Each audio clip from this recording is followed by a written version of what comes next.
Matematika, bahasa Indonesia itu kan mata pelajaran yang materinya mungkin hanya sedikit, tetapi diulang lagi, diulang lagi, ya.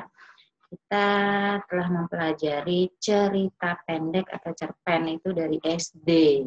Lalu mungkin kelas 7 atau kelas 8 kalian pernah diulang kembali, kelas 9 diulang kembali, nanti SMA mungkin akan dibahas kembali. Kalau kalian nanti ada mungkin yang kuliah mengambil jurusan bahasa Indonesia, nanti akan dibahas kembali ya. Sama seperti matematika kalau belajar perkalian dari SD ketemu, SMP ketemu, SMA ketemu ya, akan selalu diulang. Tapi dengan pembahasan yang lebih sulit lagi sesuai dengan tingkatannya. Ya. Nah, kali ini di kelas 9 akan dipelajari tentang struktur cerpen. Dulu di SD kita ingat sekali ya, Ibu selalu mengulang-ulang kalau bahasa Indonesia ada cerpen, apalagi kalau cerpennya bentuknya cerita legenda misalnya ya, cerita rakyat atau fabel, itu Ibu selalu bilang unsur intrinsik ya, kelas 7 atau kelas 8 juga pasti sudah diulang lagi. Itu pasti juga sudah di luar kepala kalian ya, unsur intrinsik. Ada apa saja sih unsur intrinsik dalam sebuah cerpen? Kalau SD dulu Ibu hanya menyajikan 5 ya, yaitu ada tema, alur, tokoh dan penokohan, lalu ada amanat dan juga setting ya. Nah, tapi kan Ibu bilang ya, nanti kalau SMP kalian akan menjumpai dulu ya, waktu Ibu menerangkan di SD, nanti kalau di SMP kalian akan dibahas lebih detail lagi. Kali ini kita akan bahas itu lebih detail lagi ya. Ibu akan sajikan PowerPoint.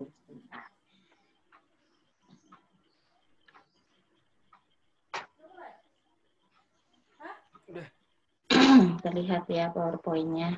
Tadi mulai. Terlihat belum, Nak?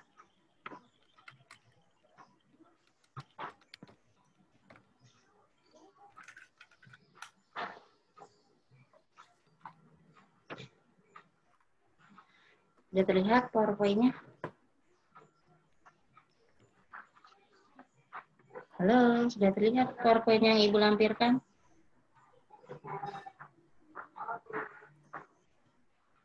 Ada yang jawab? Udah, Bu. Udah ya? Oke. Sekarang kita simak dulu pengertiannya ya. Pasti sudah tahu ya. Cerpen artinya cerita pendek ya. Masih ingat nggak kalian ada 5 jenis bacaan, narasi, deskripsi, eksposisi, persuasi, yaitu ada yang dikatakan narasi itu apa ciri-cirinya? Masih ingat nggak? Ini dikatakan suatu bentuk prosa naratif. Apa sih yang dimaksud dengan naratif? Nah, naratif itu dulu waktu SD Bu kita pernah belajar. Narasi itu adalah cerita yang di dalamnya itu ada tokoh-tokohnya dan ada jalan ceritanya, ya, ada alur ceritanya. Maka itu dinamakan naratif, ya.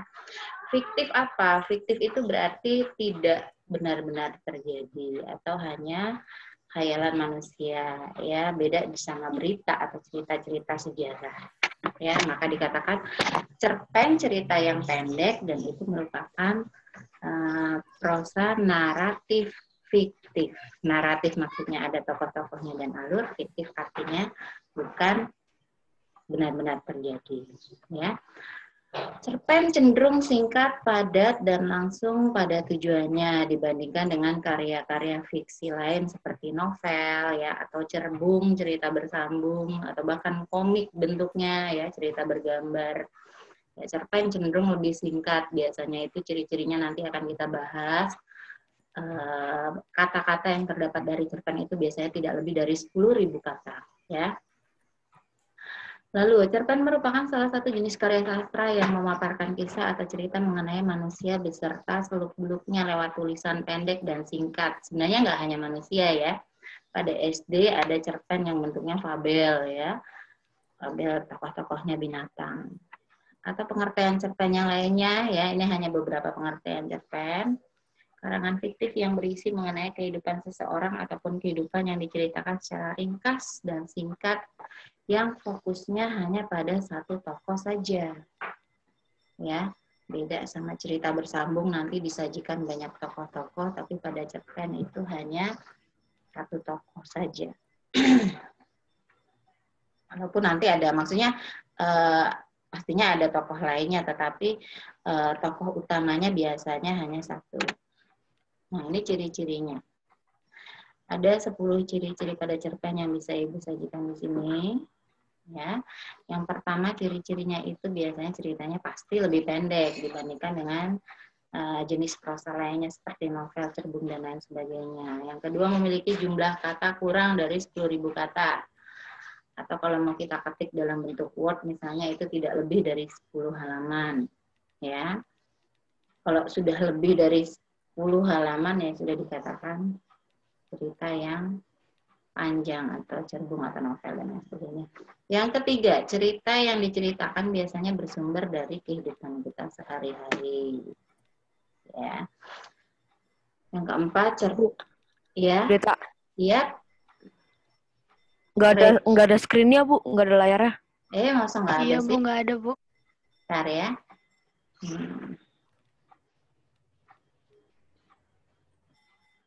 Ibu ulang lagi nih.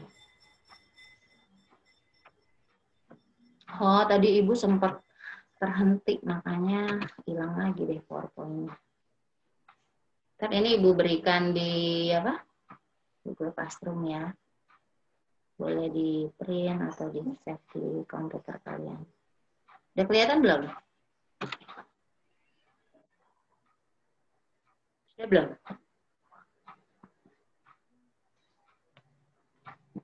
Nah, sudah kelihatan Udah, belum? Bu. Udah ya? Bu, udah. Udah. Tadi yang Ibu baru membahas ciri-ciri cerpen. Udah, Bu. Oke. Lalu yang keempat, dalam cerpen itu hanya menceritakan inti dari kisah para tokoh-tokohnya. Tidak ada terlalu banyak tokoh, apalagi kalau kita melihat sinetron ya, nanti dimunculkan lagi tokoh baru lagi, tokoh baru lagi, jadi nggak berhenti-berhenti ya. Itu ciri-ciri sinetron, biar durasinya panjang ya, dan tayangnya juga panjang. Tapi kalau cerpen hanya satu tokoh utama saja yang disajikan di sana, dengan beberapa tokoh figuran lain, tetapi yang difokuskan di sini tokoh utama yang satu. Yang kelima, dalam cerpen tokoh akan dihadapkan pada suatu permasalahan atau konflik yang pada akhirnya akan menemukan penyelesaian dari konflik tersebut ya. Dari SD Ibu sudah menjelaskan tentang alur dalam sebuah cerita ya. Biasanya kalau cerpen ini alurnya itu cenderung jadi dia awalnya tokoh-tokohnya dimunculkan, lalu mulai ada permasalahan, lalu nanti penyelesaian dari masalah itu sendiri, lalu akhirnya selesai, ya. Itu namanya alur lagi. Jadi ada klimaks, ada anti klimaks itu kalau dalam bahasanya. Lalu yang keenam, pemakaian kata yang sederhana sehingga mudah dikenali oleh pembaca, walaupun mungkin ada cerpen-cerpen karya sastrawan terkenal yang menggunakan bahasa yang sulit dimengerti ya. Itu ada. Yang ketujuh, pembaca dapat ikut merasakan langsung kisah yang diceritakan karena kesan yang ditinggalkan cerpen sangat mendalam ya. Ini nggak hanya cerpen aja ya, biasanya novel, film itu juga biasanya memberikan kesan yang cukup mendalam. Nomor 8, dia mempunyai, nah ini yang Ibu katakan tadi ya, dia alur ceritanya lurus dan tunggal. Kalau film atau drama itu bisa saja kita temukan alur mundur atau bahkan alur yang maju mundur ya, bolak-balikan ceritanya. Tapi biasanya kalau cerpen itu lurus terus ya, pengenalan, ada konflik, penyelesaian masalah, selesai ya, itu namanya alur maju atau lurus ya. Lalu pendalaman tokohnya juga sederhana, tidak terlalu rumit. Lalu kisah yang disajikan ya satu saja, nggak berulang-ulang. Nanti peristiwa ini udah selesai, ada masalah baru lagi, enggak. Tapi peristiwa ini selesai ya sudah tamat ya. Itu ciri-ciri cerpen. Ini yang sudah kita ulang-ulang. Terus kalau membahas sebuah cerita ya, unsur intrinsik dari SD ya. Tema, alur, setting, tokoh, dan penokohan ya sudah di luar kepala kalian ya. Tema ya gagasan utama yang menjadi dasar jalannya cerita. Temanya tentang apa sih? Apakah tentang persahabatan? Apakah tentang masalah sosial? Apakah tentang politik? Yaitu apa yang mau kalian angkat dalam tema? Ya. Alur atau plot. Nah, ini tadi yang udah saya ya. Alur merupakan urutan tahapan jalannya sebuah cerita. Biasanya cerpen itu memakai alur maju atau lurus ya, mulai dari perkenalan, lalu muncul sebuah konflik, lalu konfliknya semakin memuncak atau menjumpai klimaksnya, ada kata klimaks di sini ya. Nah, puncak dari masalah itu pada saat orang itu sedang bertengkarnya misalnya, atau masalah itu benar-benar jadi perbincangan misalnya ya. Akhirnya ada penyelesaian dari masalah itu, lalu penurunan konflik akhirnya selesai ya. Ini ada klimaks. Kalau penurunan konflik akhirnya konflik itu selesai namanya antiklimaks ya. Lalu yang setting itu dulu SD sudah berkali-kali juga kita bahas ya. Ada 3 setting latar, setting waktu, dan setting suasana. Dia sudah ya. Tokoh ada 3 ya, protagonis, antagonis, dan pritagonis. Jangan sampai putar-putar ya. Kalau protagonis itu baik, antagonis tokoh jahat, pritagonis tokoh penengah, biasanya dia dikatakan dia tidak cenderung ke baik atau cenderung ke jahat ya. Dia biasanya hanya figuran, tapi tokoh pritagonis ini dimunculkan untuk seperti pelerai ya antara biasanya tokoh yang baik atau protagonisnya dengan si antagonisnya, tokoh yang tidak baik. Ada tokoh, ada penokohan ya. Kalau dulu di SD biasanya ibu gabung, tapi di sini di SMP dipisah. Tokoh sendiri ya. Lalu penokohan ada lagi. Kalau pembahasannya, penokohan adalah sifat dari tokoh yang tercermin dari sikap, perilaku, ucapan, pikiran, dan pandangannya. Jadi kalau tadi tokohnya siapa aja ya, misalnya ada bawang putih dia sebagai protagonis, bawang merah sebagai antagonis ya, itu tokoh. Nah, penokohannya ini ke sifatnya ya. Penokohan bawang putih dia baik, rajin ya, jadi penggambaran si tokoh tersebut itu dikatakan penokohan ya. Jadi ini di SMP kita dibedakan ya. Dulu ibu SD dipisah anak-anak ini koneksi ibu agak buruk, jadi suka keluar sendiri. Ibu ulangi lagi ya, bedanya tokoh dan penokohan. Tokoh disebutkan siapa saja orang-orangnya, dia antagonis atau pritagonis, atau protagonis atau antagonis atau pritagonis, tetapi penokohan lebih dijelaskan sifatnya seperti apa ya. Sifat-sifat itu bisa kita lihat dengan berbagai cara ya, atau berbagai metode. Di sini disajikan ada 2 metode untuk melihat penokohan si tokoh itu ya. Ada yang pertama menggunakan metode analitik ya, atau analisis. Biasanya kita lihat aja, kita simak saja sudah langsung kelihatan ya. Tetapi ada juga dengan metode dramatik ya. Dia secara tidak langsung, misalnya kalau tadi yang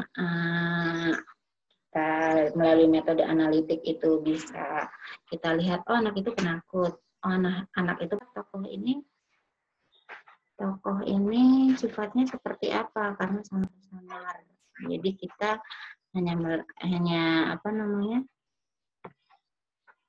menggambarkan penokohannya. Tadi ini ibu keluar terus ya. hanya menggambarkannya, oh ini nggak kelihatan nih dia anaknya pemalu atau pendiam atau jahat, tapi digambarkan ciri-ciri fisiknya ini dia cantik ya, lalu percakapannya dia tutur bahasanya halus ya, lalu reaksinya dia sopan. Nana mohon maaf ya, ini apa internet ibu agak lama, jadi suka keluar-keluar sendiri. Sudut pandang. Dulu waktu SD ibu menjelaskan tentang sudut pandang orang pertama, sudut pandang orang kedua, sudut pandang orang ketiga. Sudut pandang orang pertama tunggal, sudut pandang orang pertama jamak, ya mungkin kalian masih ingat ya. Sudut pandang ini cara pandang yang digambarkan oleh pengarang dalam sebuah peristiwa. Misalnya, sudut pandang orang pertama itu biasanya memakai kata aku. Ya. Lalu dalam cerpen itu disajikan kata aku. Nah, jadi memakai sudut pandang orang pertama. Kalau di sana lebih banyak kata dia. Berarti yang digunakan sudut pandang orang ketiga. Ya. Itu sudut pandang. Amanat. Pastinya sebuah cerita itu punya amanat yang ingin disampaikan. Dan biasanya amanat ini pasti positif ya. Nggak ada sebuah cerpen atau novel atau cerita atau film dan sebagainya mau memberikan pelajaran yang negatif, itu nggak ada biasanya. Pasti amanat itu biasanya positif.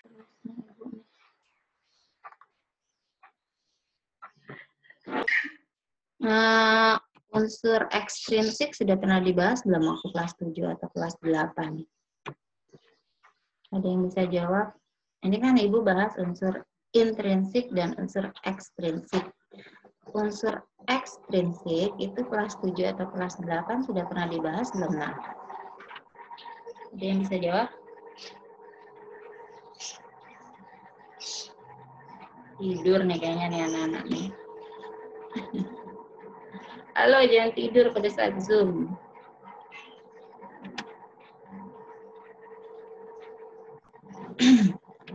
Nah, tadi ibu sajikan sudut pandang, ini lebih dibahas lebih. Anak-anak, halo, kalian masih aktif nggak nih?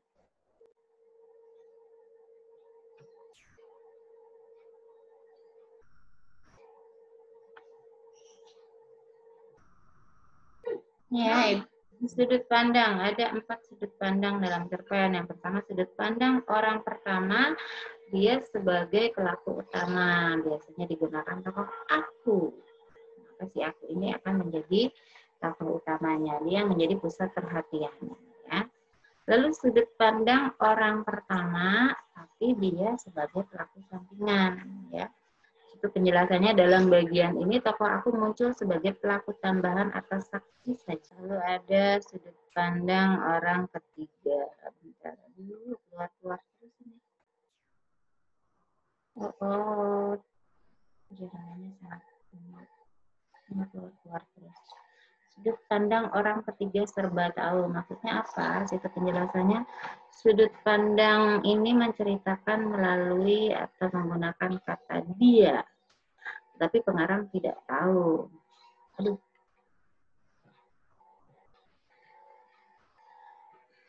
Tetapi pengarang atau narasi tidak mengetahui segala hal yang berhubungan dengan tokoh dia. Intinya ada kata dia, tetapi tidak menjadi si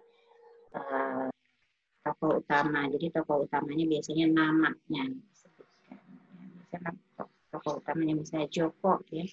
Ya, dia disebutkan Joko itu dalam cerpen itu. Tetapi menggunakan sudut pandang orang ketiga, ada kata dia, tetapi dianya ini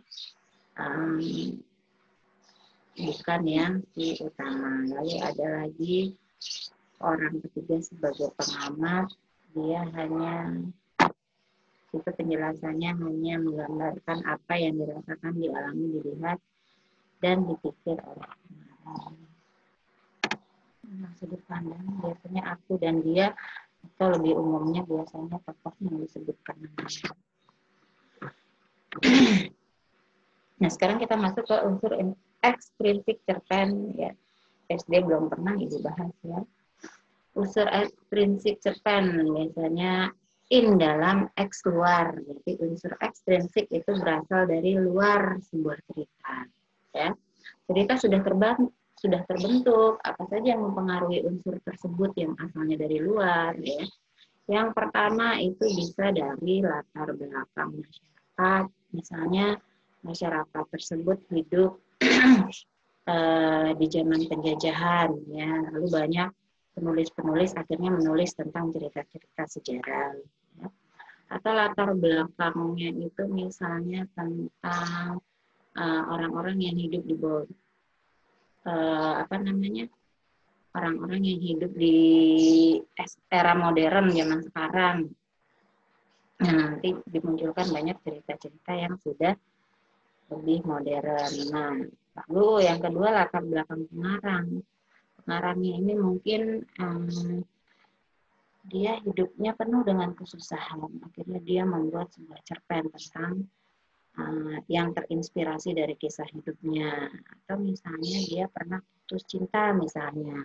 Lalu dia membuat sebuah cerpen yang menggambarkan tentang kisahnya. Tapi di cerpen tersebut ya bukan memakai nama tokohnya si pengarang, tapi dengan tokoh lainnya. Itu berarti ada latar belakang dari si pengarangnya.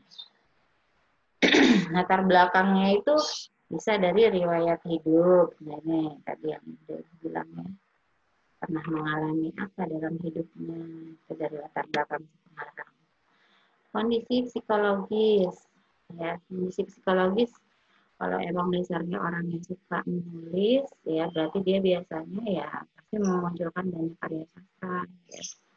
Tapi juga di sana dikatakan ada mood, motivasi, ya itu juga sangat mempengaruhi dalam seorang penulis cerpen itu membuat karyanya. Lalu aliran sastra. Aliran sastra ini minggu depan akan Ibu bahas tentang di sini ada aliran sastra berpengaruh dalam gaya penulisan bahasa. Ya. Gaya bahasa di sini yang ditekankan. Ya, biasanya dalam prosa-prosa lama atau karya-karya sastra lama itu memakai banyak sekali gaya penulisan atau gaya bahasa. Maksudnya apa sih Bu gaya bahasa? Ya, itu nanti kaitannya sama majas. Ya, kita masuk ke majas minggu depan. Ya, jadi kalau si penulisnya ini dia orangnya sudah hidup di zaman modern, nah berarti karya sastranya pasti dimunculkan alirannya aliran modern, bahasa-bahasa yang disajikan di sana lebih modern. Atau misalnya kalau dia sudah sudah tua ya, dia menulis pada zaman tahun 60-an, 50-an, nah nanti alirannya sudah beda lagi. Ya, sudah banyak memakai mungkin disebutkan banyak pantun-pantun dan lain sebagainya. Jadi ada majas hiperbola, jadi seolah-olah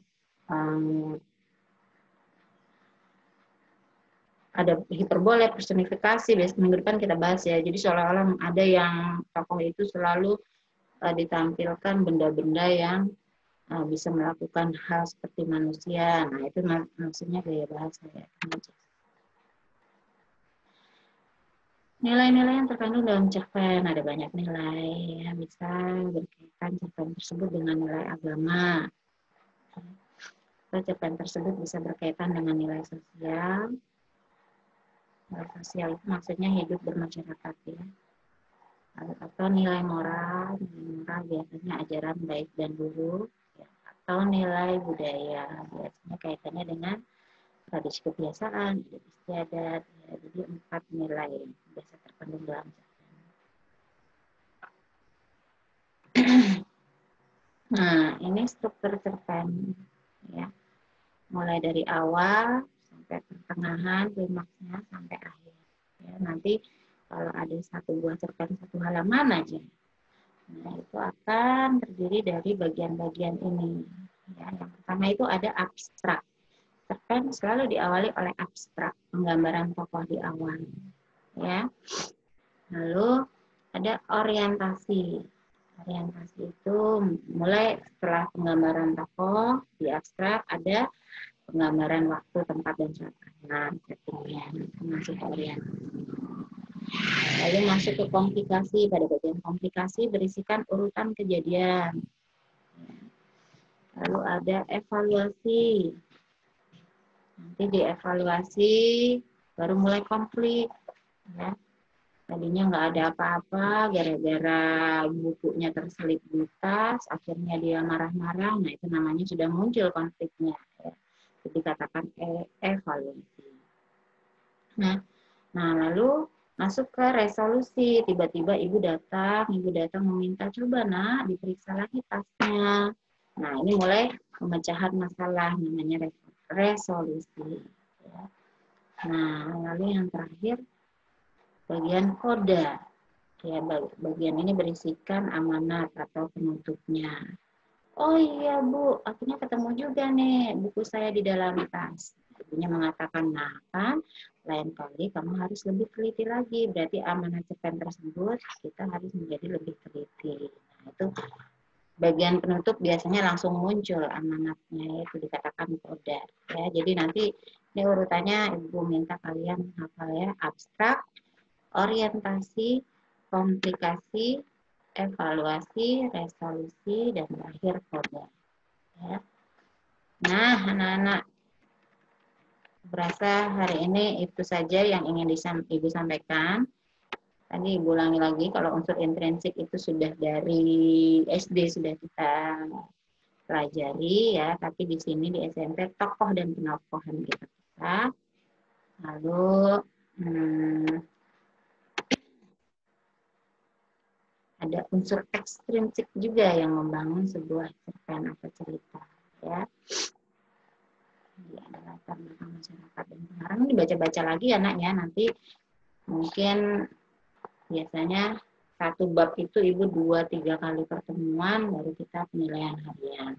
Penilaian hariannya ya karena Ibu nggak punya buku sama seperti yang buku pegangan kalian, maka Ibu memberi catatan ini. Mungkin ada lagi di buku kalian materi-materi yang dibahas enggak yang Ibu sampaikan ini ya.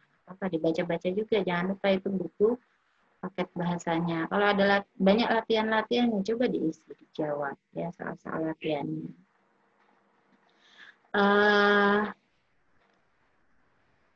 Ada yang mau ditanyakan nak? Hari ini cukup di sini saja. Ibu hanya menjelaskan unsur-unsur cerpen intrinsik maupun ekstrinsik. Dan yang Ibu harap kalian nggak lupa ini tadi yang Ibu tekankan ini, ya. Mulai dari abstrak sampai koda. Ini harus diingat ya. Ada yang mau ditanyakan? Lo kan tidur kan? Bu, ya. Nanti materinya yang PowerPoint dikirim di Google Classroom ya? Pasti. Soalnya suaranya kurang. Iya. Silakan nanti dibaca sendiri ya. Ini materinya. Ini Ibu maaf, koneksi Ibu kendala Ibu di koneksi. Ini makanya dari tadi kan keluar masuk. Kalau sudah keluar, Bu, suaranya. Iya, kalau udah keluar itu Macet-macet, Bu. Nah, Iya, Bu, benar. macet soalnya. Macet. Silakan nanti dibaca sendiri.